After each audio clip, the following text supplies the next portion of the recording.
Hey there, hi there, ho there. I meant to edit and upload this video after recording it, but I never got around to it because I took way too many pictures of these two wonderful people, and it took a while for me to get around to it. And I also thought I deleted most of the footage off of my phone and iPad. That is partially true, and I also forgot to just edit the video. Anyways, this is me packing up my camera bag for a photo shoot with my friend Kat and her boyfriend Pat. Haha, get it? Kat, Pat. At the time of recording this, Kat was coming out with her website and a new song that is already out. So you should definitely check them out in the link in the description. And Pat needed headshots because his old one was a selfie in front of a tapestry. Here's me and Kat on the ground. We're just catching up and taking pictures, posing, and just talking and talking and talking. We haven't seen each other since March. We both went to college together and we graduated this year.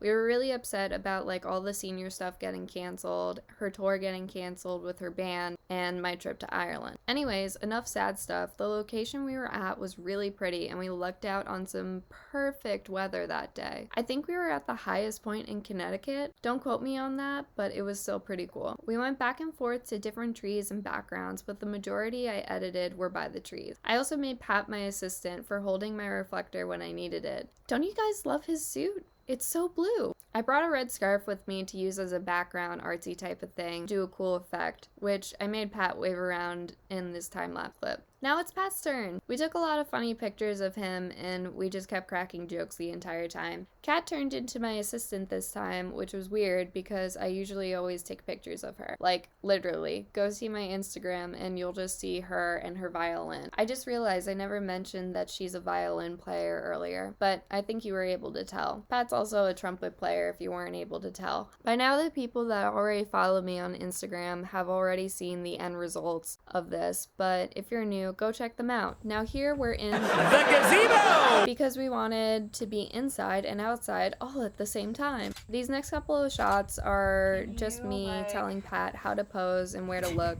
Yes. Yes, as casual as you can. But he seemed to get the hang of it. Kat, that's your man. That's my man.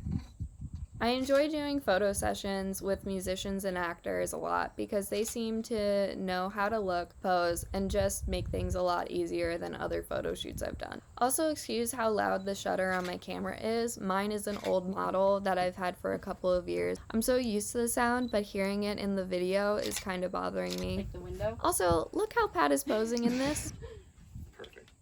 What a guy. Now here we are just fooling around some more, and it was a long day and we got a little goofy. Afterwards we got sushi and went to this creamery in town and it was so good, and we saw a palm ski. Look at that floofer.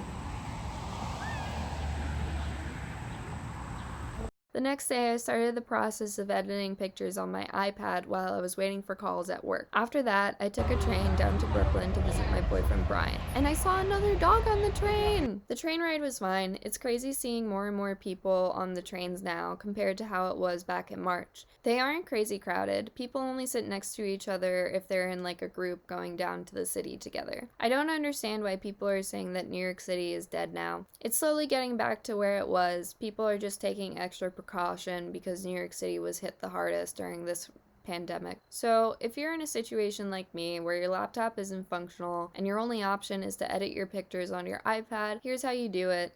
First, get your iPad. I have the iPad Pro 2020 model with the 2nd gen Apple Pencil and a case that I got off of Amazon. Another thing you'll need is a card reader or a dongle that connects through USB-C. Mine is from Anchor and it works perfectly. The SD card will show up in the Files app or in the Lightroom app to make things much easier. Then, once you got everything all organized, you can just open up Lightroom and there you go. You can get started on editing. So this is the boring part of the video where I talk about how I edit my pictures. I had more footage of how I edited Pat's pictures, but I accidentally deleted them.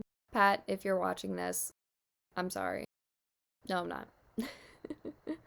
I usually adjust the white balance to auto, but sometimes I'll use the daylight setting, and then when I'm in the studio, I'll use tungsten. I like to make subtle changes to the lighting, contrast, highlights, and shadows. I don't want to make it too exaggerated or anything. Just want to make it as subtle as possible. I like playing with color and textures more.